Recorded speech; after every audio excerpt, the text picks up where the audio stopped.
Hi, everyone. It's Lindsey Baker with Action Hour. I am so thrilled to have my friend Gwenna Hunter on tonight.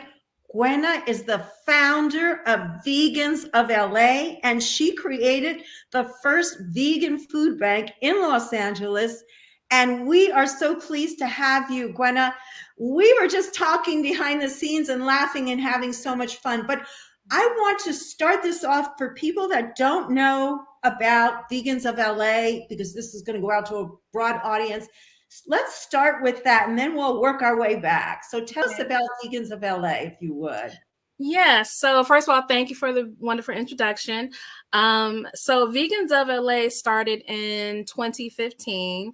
A friend had encouraged me to find a hobby or something to get into, thought I would do really well at focusing on certain things. And so at the time I was a vegetarian. So I was trying to come up with some names, and Vegetarians of LA was long. And I'm like, I said vegetarians would want to hang out with vegans, but I bet vegans wouldn't want to hang out with vegetarians. So then I thought of the word vegans. And I'm like, okay, Vegans of LA, it's available. I'll just use this. And so initially it was started as a way to meet other people at meetups. I started doing meetups so I could just meet other people that, age similar to me, and just to, make some friends. And the meetup started doing well. And I started getting more into doing different type of foodie events. And I'll let you guide this, but then in February of 2016, all that vegetarian stuff was over. Yeah.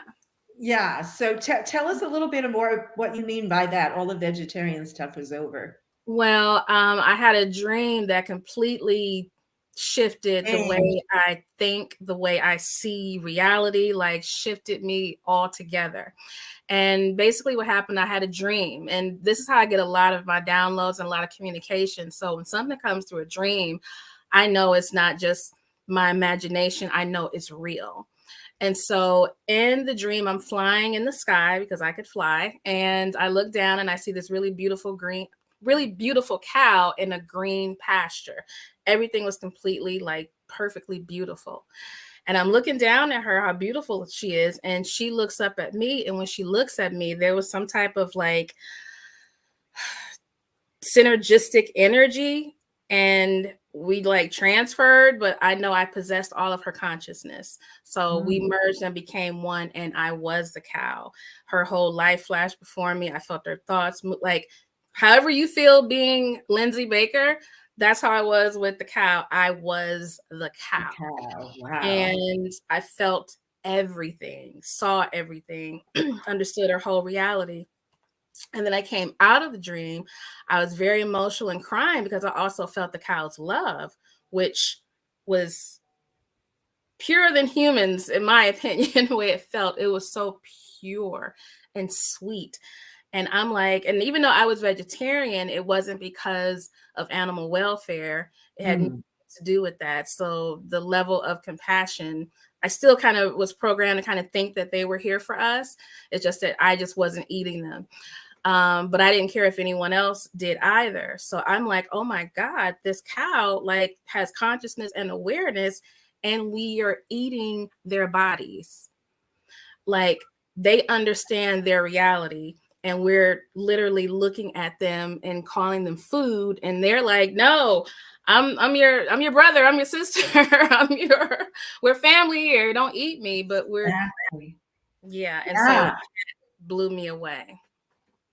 So from that dream, you immediately became vegan, and then how did it continue from there?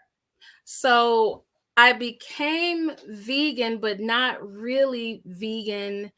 I'll say I became plant-based, but what happened was a few days later, synchronistically, I saw this 5-minute video by Aaron Janis called "Dairy is Effing Scary." And even though I connected with the cow, I didn't see this part. So when I looked at that video, I'm like, wait a minute. Not only are we eating them, this is how we treat them. And so, when I was watching this video, like I said, it's only 5 minutes long, but I saw quickly there was no blurriness. It was, I saw rape, the kidnapping, the torture, the slavery, and I recognized it instantly. And I didn't look at the cow as a cow. I looked at her as a woman. I'm like, look what we do to her body. Look what we do to her breast. We take her children. She wants her children. I'm like, so for me to get all this information, like in the, a short period of time, I was just like, holy, like my mind was completely blown. Yeah. Wow. And so at the time, what type of work were you doing? At the time, I was just coming out. I had been a recruiter, information technology recruiter for several years. And I started getting burnt out of that. And I went into like something was missing, like there was some other. Oh, yes. Yes. I'm like, I'm supposed to be doing something else. And then I got into background acting, like casting, helping cast background actors. And that was so stressful. So I was doing odds and end things till I'm like, something has to manifest. I'm like, something, like I knew my life was about to change and something was coming. I just didn't know when or how. So I was trying to stay flexible. And yeah, it was. So you didn't want to get too caught up with into the corporate world because you knew something was coming along that would be custom fit for you. Yeah. And then, is that when you went to work for vegan outreach? Correct. So after I became vegan, I started volunteering, doing like hanging out. Like I wanted to find out what felt good to me. So I did, marches and protests, and that stuff always left me like pissed off and in a bad mood when I would do those. So I'm like, I don't think that's for me because I don't want to be in that state of mind. And I just trying to figure out where I was trying to pick something. And then I realized, I'm like, no, I know what I want to do. I want to feed people of color, especially Black people, vegan food, because if they taste this stuff and they see how delicious it is, that'll be half the battle. Because most people have the program that is like cold tofu and a couple of noodles and some water and like they think it's like tasteless, but it couldn't be further from the truth. So I then decided that someone needed to pay me to be vegan. I'm like, somebody needs to pay me. You have to pay the rent. Yeah, exactly. But I knew I needed to be in this movement. Like I knew for a fact, I'm like, I need to be working in this. And so, I had gotten contacted by Vegan Outreach, and I was already saying yes before I even finished reading the paragraph. But did you interview Jane before or after you went to work for them? Because I know that little story is super interesting too. It took a lot of courage for you because you were just getting started, and she was this big star from CNN and a best-selling author and all this stuff. Yes. And and most celebs, don't even respond, but she did. And when she said yes, courage aspect, when she said because I was like, I'm just gonna go for it because I knew who she was. I used to live in Cleveland, Ohio, and so she was a big deal to us because everybody there watches the news like all day, every day. So I already knew who she was, and someone had sent me an email about something, and they had her in the email, and I was like, oh, this is her email. And so I'm like, I'm going to shoot my shot. The worst thing happens, she doesn't respond or she says no, but I'm going for it. So I sent her an email asking her if I could interview her. And to my surprise, she responded back pretty quickly. And she said, absolutely. When do you want it? And I'm like, oh God, what? And like my cell phone, you can see the motherboard on my cell phone. It was so cracked and horrible. And I'm like, when I film her, I cannot allow her to see my phone. But she ended up seeing it anyway and bought me a new one. Oh, wow. Yeah. That's amazing. She's such a kind-hearted person, and she's really been the catalyst for a lot of us. Oh, my goodness. She certainly got me involved in doing this, which I'm so happy that I did, and and you and I go back a ways. I remember the first time we met and you told me your story. That was at the vegan fashion show in Studio City. We talked about that earlier. And you've come so far. And I guess maybe we're going to go back and talk about some more stuff, but the vegan food bank, how that came about, talk a little bit about that. And I think even be great to talk about like when it's open, where it is, who can, all of that, if you would. Absolutely. Absolutely. Well, it really started with vegan outreach. I had been practicing basically for this food bank, not knowing it for a while. And so we were doing a food outreach program at Vegan Outreach, and I wanted to say yes to everybody. So I was just running all over town doing food outreach programs for different social justice organizations, Black Lives Matter, Black Women Farmers of LA, the LGBT Center, all these different places. And it just was exhausting. It was self-inflicted, but it was exhausting. And so I thought, I'm like, this work is so important. I can see how it impacts people. I don't want to stop, but I want to do it on my own terms, and just not keep running myself into the ground. And so I didn't know how that was going to form. And then one day I heard like vegan food bank. So I went online and started researching to see if there were any, and there weren't any. And I think I had thought about this about a year ago, now that I think about it, but it was kind of like too much was going on in my life to even consider it. But yeah, I researched, I didn't find any vegan food banks in Los Angeles. And so I'm like, this is it. This would be absolutely amazing for people. And so I kept trying to think of all the things that I needed. Like, I got to get a warehouse. I got to find drivers. I was like, this is a lot of money and so it started giving me almost anxiety as I was trying to work on it. So I calmed myself down and I told the universe, I said, look, I really want this vegan food bank. I'm overthinking it. I said, I need this to fall in my lap. And I said, I need to recognize it when it's there. I said, but I need this to fall in my lap. I'm going to mind my business on how it's going to happen. I'm not going to worry anymore, but I deserve something easy. And so I literally let it go. And I would say a couple of weeks later, it started to manifest and it literally fell into my lap. Like the person that I met that had the food bank, we were having lunch about something at Sage. And I didn't even know he had a food bank. And he's like, yeah, I have a food bank. And I said, oh, that's awesome. I'm trying to get a food bank. I said, but it's much more, than I expected. I'm like, I need freezers. I need refrigerators. I need somebody to drive a truck. I need storage space.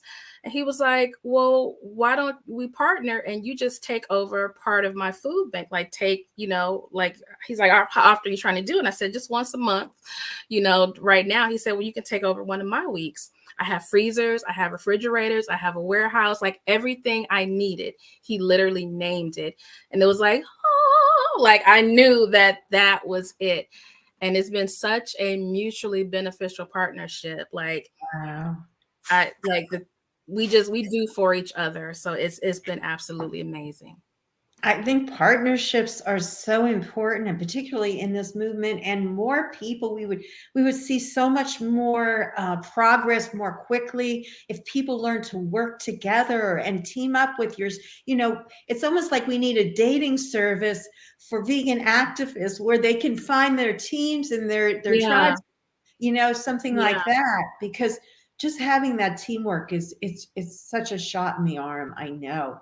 And I wanted you to talk a little bit about burnout, but because you mentioned that a little bit, and I think it's important. And also, I want you to talk about getting started. And you have a little bit about, like, you didn't know where to go or what to do, and you asked the universe. But for people that are really just getting started as activists, but let's watch this clip of.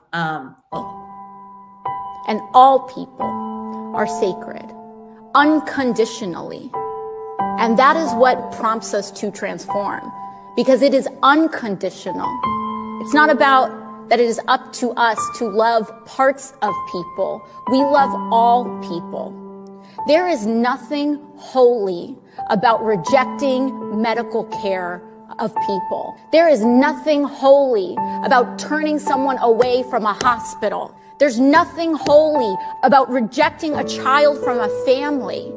There's nothing holy about writing discrimination into the law. And I am tired of communities of faith being weaponized and being mischaracterized because the only time religious freedom is invoked is in the name of bigotry and discrimination. It is not up to us to deny medical care. It is up to us to feed the hungry, to clothe the poor, to protect children, and to love all people as ourselves. We are equal in the eyes of the law, and we are equal in my faith in the eyes of the world.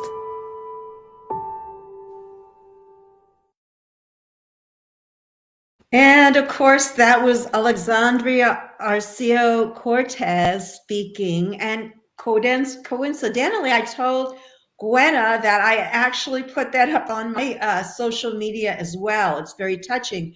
But the most important part, that was your actual food bank. So tell us a little bit about that, if you would, what we were watching there. Yeah, so that was on one of the Thursdays that we're all vegan.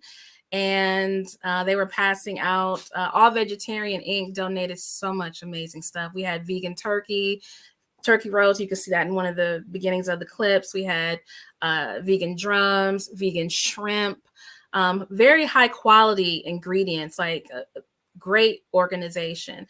And we probably that day we're between 8 a.m. and 10 a.m. every third Thursday of the month, except for this one. We did the second, but so we're not operating this anymore this month, but it's usually the third Thursday of each month. And between those 2 hours, we usually get up to like 330, 340 people, wow. Usually no less than 300. And when you get there, the earliest I've probably ever gotten there was like maybe 6:30, maybe like once 6:30 a.m. The line is around the corner. Like it's, wow. So it's unfortunate that I'm necessary and that this is a needed service. So I want to say that, would love for it to not ever be necessary. But the way this world is set up, I think it's going to be that way for a long time. Wow. That's so sad to hear. I do want to show your website address for people that want to make a donation or get involved. You're looking, maybe just talk about what sort of help you could use, and then we'll go back with more questions. But if you could, I'll hold that up there for a little longer. Yeah, so definitely donations. Like money is necessary to do a lot of things in this world. That's just how we've agreed to set it up. So, money is always a factor. Also coming to volunteer your time. Every third Wednesday, we receive a lot of shipment of items. So we could always use people to come in and help us sort, because sometimes a lot of things are donated. So we have to go through them and make sure that, if there are any bad ones in there, that we toss them. And then we sometimes package things up so that we just drop them in their bags when they're there. So we need people every third Wednesday between 11 and 2, 11 and 2 p.m. To come and help do that. And then on the third Thursday, we like to have people there because we set everything up on the sidewalk in front of the food bank. And so there's usually a person assigned to each type of food, and the people come down the line, and we have a beautiful, grateful community. They're very pleased, thank you. It's just so much gratitude going back and forth, but they come down the line, and you tell them good morning and ask them if they want the particular item that you have. So they get to choose based on what we have, what it is that they want. I wanted to ask you, now, of course, it's vegan food, and some of these people perhaps are not used to a vegan diet or haven't really had that experience. So is there some sort of questions about how to prepare the food? Or is there anything that I know there's a lot of information online for people if they have access to the internet, but do you find that people are able to easily use the food? Even, are some of them homeless? Have you addressed it? Can you address it? You kind of see where I'm going. Can you address that? Yeah. Well, most of the people that come to the food bank, I would probably say like 96%. have homes. And I don't mean like, luxury homes, but they have a place where they can cook. And the ones that don't, they don't accept the items. They know not to, anyway. So a very small percentage of people who are truly homeless. And so they'll take the fruit, they'll take the bananas, they'll take things like that. And then we have like raisins and different things. Wheat crackers, and probably you have stuff like that. Yeah, we always have raisins. We always have some type of nuts, pistachios or walnuts. So there's things that people can take that don't have homes. But yeah, the majority of the people there cook. And with translation, because a lot of our recipients are Mexican, Korean, and then a very small percentage of Black and white, but they do show up. But the majority are Mexican and Korean that show up. So oftentimes, I know when we first started getting like food donations, and I think we had some tofu one time that got donated by AFC Soy Foods.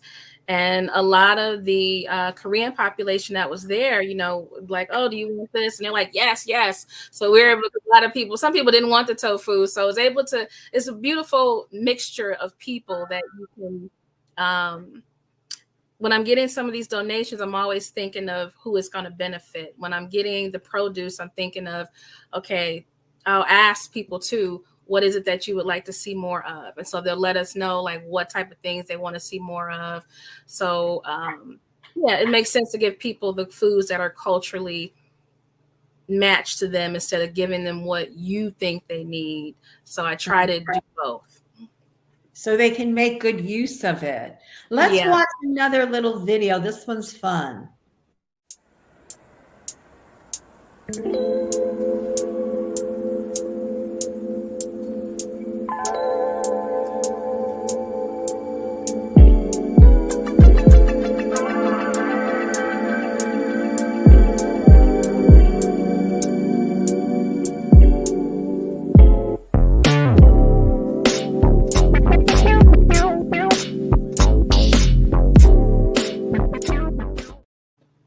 I like the music. I have to change the music. I know. For royalty.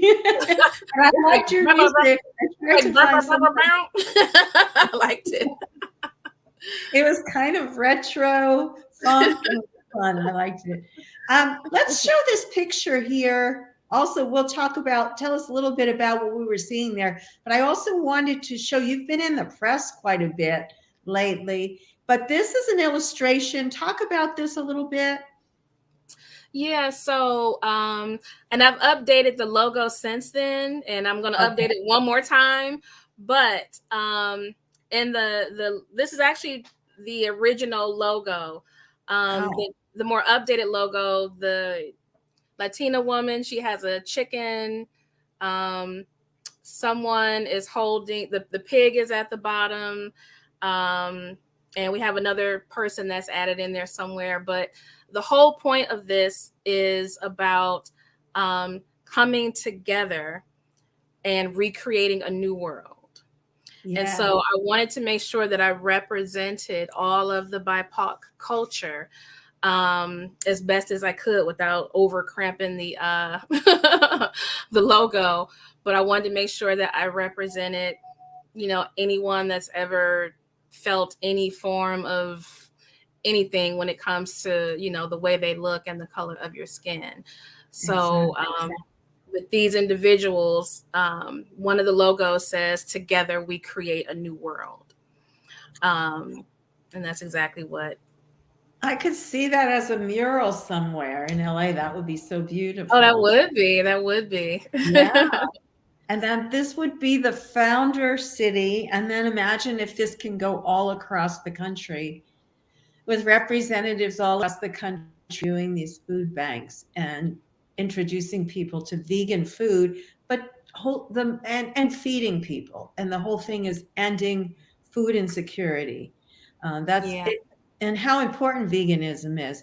I put up another post, and it was an African child It happened to be an African child. It could have been another country where children are starving. There's children starving all over the world. And I said it was a repost that we could be feeding these children several times over if the world was vegan. And I got some nasty responses saying, you know, oh, how dare you use this image of this child, and you're not telling the truth. It's vegan flakiness, but it's totally the truth. And you know, it's like convincing people. I think, you know, it's very difficult, but the fact lies that if the world would change to a vegan diet, as you know, we could solve world hunger. Why is it that people don't, that are so difficult for people to accept that point, do you think? Because I think people have different perceptions of how this world operates. So if you have someone that is, you know, I'll reach for the closest thing. If you have somebody that's struggling, you know, in a community where there's crime and where you've seen police brutality, you haven't moved yourself out of that. Like, you're constantly replaying and living in this reality. When you hear something like that, you may not perceive it as, you know what I mean? Like, you're going to perceive it the way you feel and the way the world looks to you. Right. So I know, like, for me, I personally believe that world hunger is solvable right now. But a lot of these places where there's children starving, I think it has to do with their own personal governments. Mm-hmm. We're not going to get into any of that, but I do believe that there is some responsibility on the people that govern those particular areas. And you're saying that the grain is being sold, so it's being fed to cattle, but the government is overseeing it, and corrupt governments are allowing this to happen. So it's a complex issue, of course. Yeah. Yes, that's a good point to bring up. And when we go into different cultural settings, there's so many different layers, and we were talking about that recently in an interview. So I totally understand what you're saying. But go ahead. I didn't mean to. But it's really just a lot of. We'll just put it down to the micro as far as I can take it. It's just a lot of hurt hearts are still out here, and so everybody is so easily triggered. I know there's certain triggers that I hear, I may react. So there's so many. Everybody has so many triggers on. You can't say this. You can't call it that. You're not allowed to do this. Don't wear your hair like that. Why are you wearing those clothing? Why did you sing that song? Like, yeah. So I think we're kind of in the detox stage of this planet. A lot of things are still coming to light. Yes. And a lot of realizations. There's a lot of information that's been given to us with the internet and social media. Some of it's not all true, unfortunately, and people have to do their own research behind, but it takes a while for that to get in your head and affect you, right? Because it goes into a subconscious level. So over time, this is happening, and it makes the world look pretty scary right now. But I feel like we're going in a good direction. I do too. I do too. I'm very optimistic for this world. I do believe we are on the rise, going on the up. Like I said, stuff has to, as you're going up, it's like almost like a digestive system. Like, you know, stuff is going to move around, and it's going to come out of one end. It's going to be gassy on the other. It's going to come out of here. You know what I mean? Like, it's going to be a mess. Yeah, it's going to be messy. It's messy to change. And I see a lot of change happening in more and more people becoming aware. The awareness has grown when you travel. I mean, we see it so much. I've only been vegan for, I think, 7, or it's going in my 8th year, I think. I was vegetarian before. But what the change I've seen from when I started to the availability of foods and what you can cook. It's amazing, isn't it? It's just like, and by the way, we should just mention that both of us, of course, are, what happened? Oh, my picture went out. Let me try this. Okay.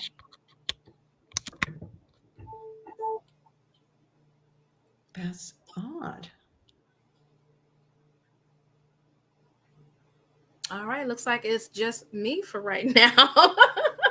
So anyone here have any questions until we get Lindsey back on? Thank you for, let me see, Jean, what a wonderful gift to the community. Thank you. What a wonderful idea. People don't know what industrial chicken, pigs, and cows eat. They have no idea how it all works, and that so much of the food is fed to animals in the agricultural system. I know. I don't even think it was anything that I truly knew in the beginning as I got into this journey. And the amount of things I keep learning, it just is completely mind blowing. Tom, you said paid for being vegan. How do you do that? Well, you do that by getting a job that requires you to be vegan. So that's what happened with me. It also can mean being an influencer. It could mean being paid for content. There's a lot of ways to be paid to be vegan. Let's see. I'm back. All right.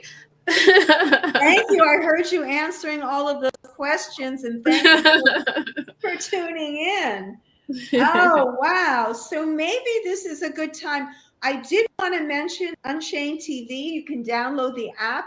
It's totally free all the time. You don't even have to give an email address, and there's tons of great programming. Gwenna Hunter is on many different episodes on different shows as well. So you can learn more about Gwenna and her work on UnChainedTV. And the app looks absolutely amazing. It's beautiful. It is so amazing. Well put together. But I think now I want to just show how to get in touch with you. But let's move over to talking a little bit about the spiritual side of veganism and how animals connect to people. I know you were talking about communicating with animals, non-verbally, of course, or maybe not, of course, to some people, but talk about that if you would.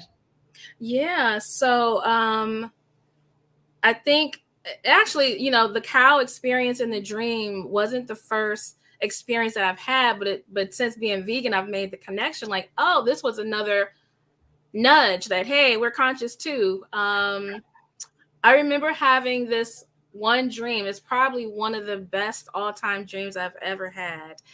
And I was living in South Florida at the time, and I was with a friend, and we went into like one of these specialty markets, and there was an octopus behind the counter, and it was like for sale to be eaten. And I was just like, oh my, even though I ate squid, or calamari, all that stuff, but I was like, ew. And I said, oh, octopuses are so ugly. I'm like, why would God make an octopus? Like, they're weird. They got all these tentacles and this big head. And I'm like, who would eat this? And then why were they even like created to begin with? This is a long time ago. But anyway, as I stated, I get a lot of stuff through dreams. So that next early morning, I had this dream that I think I'm in Egypt.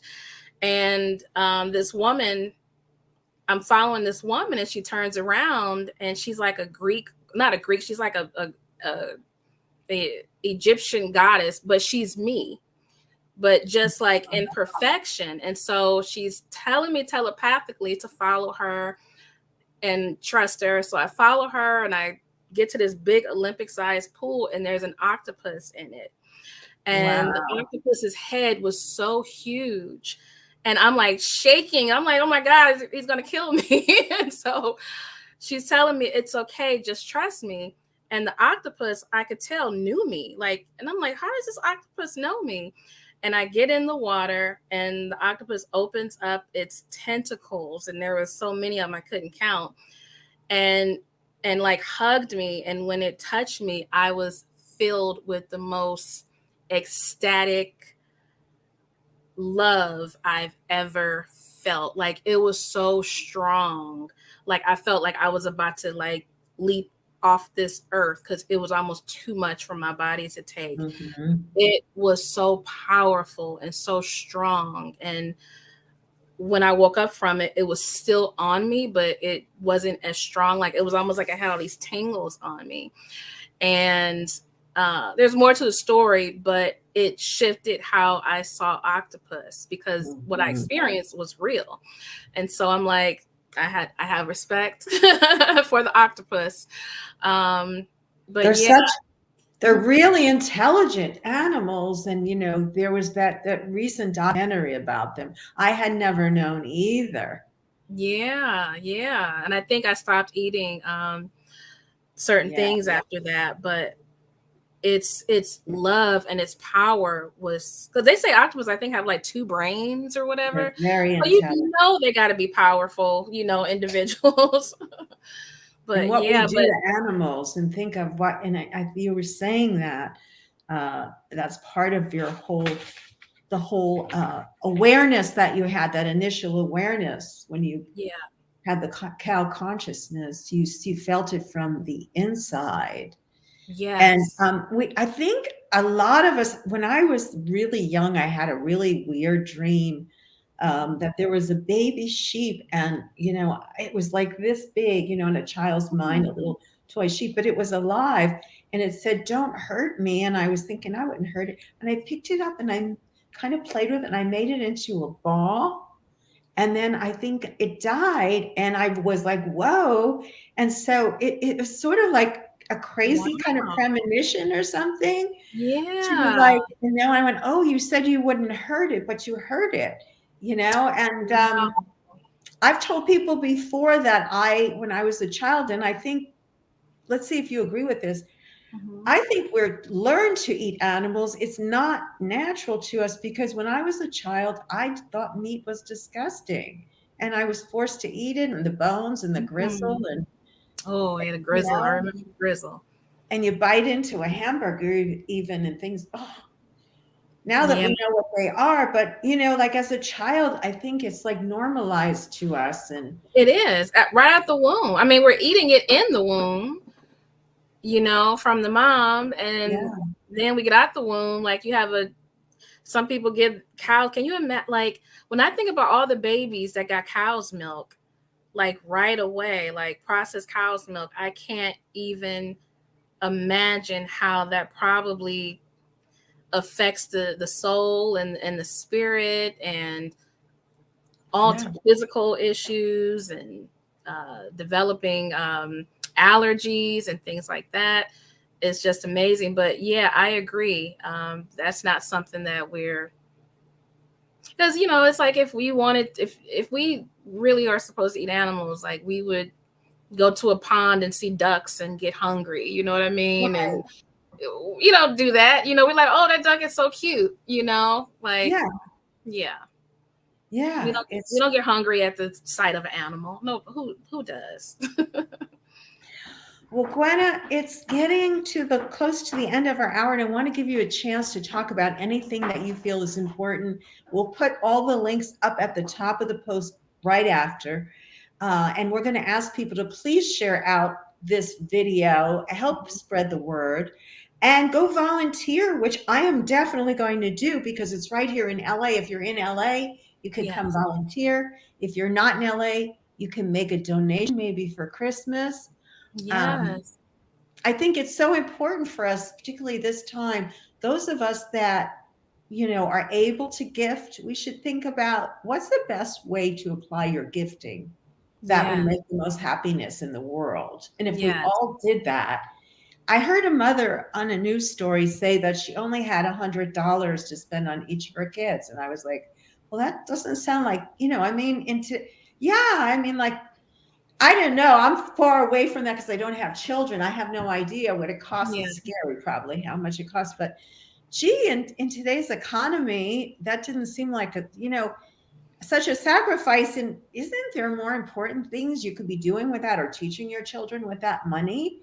Like, Yeah. imagine if they could have made a lot of gifts and given them out. I'm not criticizing, but I think we all have to start thinking that way of what Yeah. we can do more of, Yeah. I mean, a friend of mine, I remember, wanted me to get I knew he was expecting me to get his child a gift. I went to the 99-cent store and got a little play guitar thing, and she loved it. Absolutely enjoyed it. Had no idea, where it came from. So yeah, I agree. I think this is, materialism. yeah, Consumerism, yeah. yeah. We all have some addiction to it on some level, but Oh yeah. Oh yeah. Yeah. But we're all learning, like I learned recently not to buy clothes from certain brands that are, not paying workers, and you keep learning and you keep growing. That's right. That's what we're here to do. Learn and grow. Well, Gwenna, go ahead, please take over and just whatever. I'm going to give you the mic here, and whatever you want to say to the audience before we wrap up. Okay, well, thank you. I wasn't expecting that, but I will say, if I have to give a message, it's the message of unity and oneness, and that doesn't mean just vegans. I think one of the things that we do in the animal rights community that a lot of political groups do, that we also judge, is that we create enemies. We make people that behaved exactly like we did and ate like we did and had the cognitive dissonance like we did, we make them enemies. And so I think if we were to approach this movement more with not just, loving animals, but also having compassion for yourself, because you are part of the human species.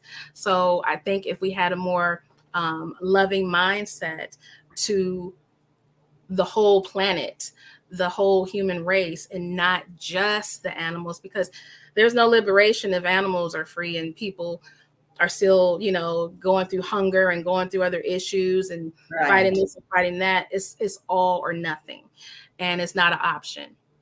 So we have to have a more unity mindset with the world and not just with each other, because people need to see a community that they can feel safe in. Because I know when I first became vegan, I thought it was like one big hippie party. I'm like, wow, these people that love animals, and wow, like I thought I was like in Nirvana, but yeah, me too. And I realized, I'm like, oh my God, they fight more than like boxers. Like, it is like crazy. So, and I'm guilty too. I am guilty of throwing some jabs and having my judgments and vocalizing them and being triggered and acting out on it. But I think the goal is to catch it and to correct it and keep doing better each time, and not just being satisfied with, having hatred or anger towards people because they haven't awakened the way that you did. Just like it was your day and your time when it happened, somebody else has their day and their time. And so just being more patient with everybody, I think, will be a big help and be more welcoming to people that are curious about us. And just one last word out to all the food companies out there, vegan food companies that would like to help out. I know that you've reached out to several of them and they have responded. It took you went through that whole journey of thinking, oh no, and then suddenly you started to get all these different food companies. Yeah. So there's always the need for that. We wanted to remind people to please get involved, and you can contact Gwenna. And Gwenna, I'm sure you'd love to help people get started in their own communities and their own, wherever they are. Yeah, because that's the goal. Like, I don't want to have food banks all over the world or the country. I got other things I want to do in my life. I don't want to be bogged up in that. But I do want to empower other people as I learn. Can teach you some of the things that I've learned so far. There's so much more that I'm still learning, but I can definitely help you get started. You can, either, if you DM me, it might take a minute, but you can text. I have a text, is 626-88-GO-VEG. So 626-88-GOVEG. You can text me on there and I'll respond back pretty quickly. Or you can send me an email at gwenna@vegansofla.com. Vegans with an S. That's fantastic. And all of that information will be listed at the top of this post within the next 15 minutes. And please share it out. That way, when you share it out, you'll have the information right at your fingertips on your own post page. I wanted to thank somebody who is starting to become vegan curious that I know. I want to give a shout out to Ken Sill, who is watching tonight. I know he cooked a vegan meal for a friend of his. He's not vegan, but I think he's becoming vegan curious, and who knows, maybe he's going to be TV turning vegan soon. So that's great. Nice. And Gwenna, thanks so much. Please come back again soon. Keep us updated on your important work. And yeah, folks, thanks for watching. And we will see you next time. So bye-bye. Thanks, Lindsey.